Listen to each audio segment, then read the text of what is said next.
السلام علیکم ورحمۃ اللہ وبرکاتہ۔ آج کے سبق میں ہم سیکھیں گے کہ سکتہ کسے کہتے ہیں۔ یہ دیکھیں، فار ایگزامپل میں نشان لگاتا ہوں پر، یہ سکتے کا نشان ہے، ٹھیک ہے۔ ہم سیکھیں گے سکتہ کسے کہتے ہیں۔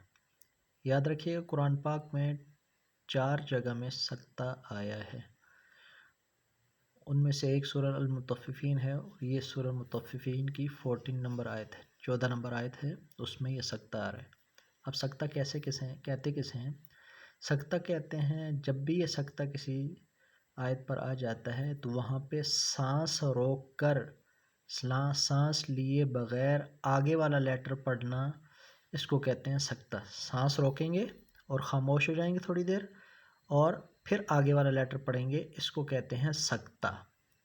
مثلا دیکھیں، کلا بل رون، اب بل پہ میں خاموش ہو گیا مگر سانس میں نے اپنا توڑا نہیں ہے، اب سانس توڑے بغیر 2 سیکنڈ خاموش ہو کے پھر آگے والے لیٹر پڑھنا، اس کو کہتے ہیں سکتہ۔ یعنی تھوڑی دیر رک جائیں گے، سانس اپنا جما کے رکھیں گے، سانس کو توڑیں گے نہیں، اور پھر اس کے بعد والا جو لیٹر آ رہا ہے اس کو ہم پڑھیں گے، اس کو کہتے ہیں سکتہ۔